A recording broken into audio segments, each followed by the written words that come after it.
FIR के बारे में वो बातें जो ज़्यादातर लोगों को नहीं पता, लेकिन हर नागरिक को जाननी चाहिए। एफआईआर फर्स्ट इन्फॉर्मेशन रिपोर्ट आपराधिक न्याय व्यवस्था का पहला और सबसे महत्वपूर्ण कदम है। पुराने सीआरपीसी की सेक्शन 154 की जगह अब बीएनएस 2023 की सेक्शन 173 लागू है।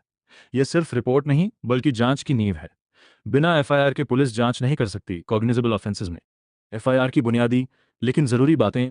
किसी भी कॉग्निजेबल ऑफेंस जिसमें पुलिस बिना वारंट के अरेस्ट कर सकती है कि सूचना मिलते ही एफआईआर दर्ज करना पुलिस की अनिवार्य ड्यूटी है। एफआईआर मौखिक, लिखित, फोन, ईमेल या ऑनलाइन हो सकती है। कोई भी व्यक्ति, पीड़ित, गवाह या तीसरा व्यक्ति एफआईआर दर्ज करा सकता है। एफआईआर में घटना का पूरा विवरण, समय, जगह, आरोपी का नाम, विवरण आदि होना चाहिए। पुलिस इसे पढ़कर आपको सुनाएगी और आपकी मंजूरी के बाद साइन कराएगी। कम ज्ञात लेकिन बेहद महत्वपूर्ण फैक्ट्स जिन्हें हर किसी को जानना चाहिए। 1. जीरो एफआईआर अब कानून का हिस्सा बीएनएसएस सेक 173। अब कोई भी पुलिस स्टेशन, चाहे घटना उसके क्षेत्र में हो या ना हो, एफआईआर दर्ज करनी होगी। इसे जीरो एफआईआर कहते हैं। इसे बाद में संबंधित थाने में ट्रांसफर कर दिया जाता है। क्यों जरूरी? इमरजेंसी, दूसरे शहर में क्राइम, महिलाओं व बच्चों पर अत्याचार, एक्सीडेंट या साइबर क्राइम में तुरंत रिपोर्ट दर्ज कराएं। जुरिस्डिक्शन का बहाना अब नहीं चलेगा। 2. ई एफआईआर ऑनलाइन सुविधा।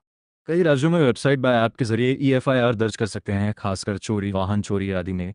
इससे समय बचता है और पीड़ित की पहचान गोपनीय रखी जा सकती है। एसओपी के तहत पुलिस को इसे भी जीरो एफआईआर की तरह हैंडल करना होता है। 3. एफआईआर की फ्री कॉपी का अधिकार भी एनएसएस 173 दो। एफआईआर दर्ज होते ही आपको मुफ्त में कॉपी मिलनी चाहिए। पुलिस मना नहीं कर सकती। यह आपके अधिकारों की रक्षा करती है और आगे की प्रक्रिया ट्रैक करने में मदद करती है। 4. प्रिलिमिनरी इंक्वायरी का नया प्रावधान बीएनएसएस से 173 3 से 7 साल की सजा वाले कॉग्निजेबल ऑफेंसेस में डीएसपी की अनुमति से 14 दिन तक प्रिलिमिनरी इंक्वायरी हो सकती है, ताकि प्राइमा फेसी केस बने या नहीं यह चेक किया जा सके। ध्यान दें, गंभीर अपराधों 7 साल से ज्यादा सजा में तुरंत एफआईआर अनिवार्य है। ललिता कुमारी जजमेंट का असर। यह बदलाव फॉल्स केसेस रोकने के लिए है, लेकिन देरी से बचाव रखे। 5. पुलिस एफआईआर दर्ज करने से मना करे तो क्या करें? ये सबसे कम लोग जानते हैं। तुरंत सुपरिंटेंडेंट ऑफ पुलिस एसपी को लिखित शिकायत भेजनी भी। एनएसएस सेक 173 एसपी न माने तो जुडिशियल मैजिस्ट्रेट के पास बीएनएसएस सेक 156 पुराना या समकक्ष प्रावधान के तहत आवेदन करें। मजिस्ट्रेट पुलिस को एफआईआर दर्ज करने का आदेश दे सकता है। Human rights commission, legal services authority या उच्च अदालत भी जा सकते हैं। पुलिस अधिकारी को सजा भी हो सकती है। बीएनएस सेक 199 सी महिलाओं के खिलाफ मामलों में। महत्वपूर्ण लेसन ऑन पॉइंट्स। एफआईआर का एविडेंशियरी वैल्यू। एफआईआर खुद सबूत नहीं है, लेकिन जांच में इस्तेमाल होती है। इन्फॉर्मेंट के बयान से विरोधाभास कॉन्ट्रडिक्शन के लिए कोर्ट में इस्तेमाल हो सकती है।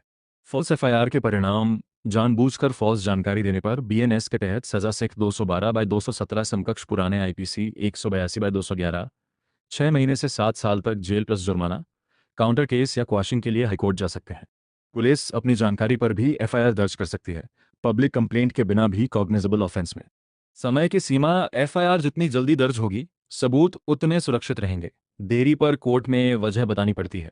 महिलाओं व बच्चों के मामलों में विशेष प्रावधान, महिला अधिकारी द्वारा बयान, गोपनीयता आदि। अगर आप समाज को एक नई दिशा दिखाना चाहते हैं तो कृपया नीचे दिए गए नंबर पर संपर्क करें। मानवाधिकार सुरक्षा एवं संरक्षण ऑर्गेनाइजेशन एमएसएसओ संस्था से जुड़ने और अधिक जानकारी हेतु 9219427449। शिकायत हेतु 9198010669। निःशुल्क परामर्श हेतु 9044869261। अन्य जानकारी हेतु वेबसाइट चेक करें www.msso.in।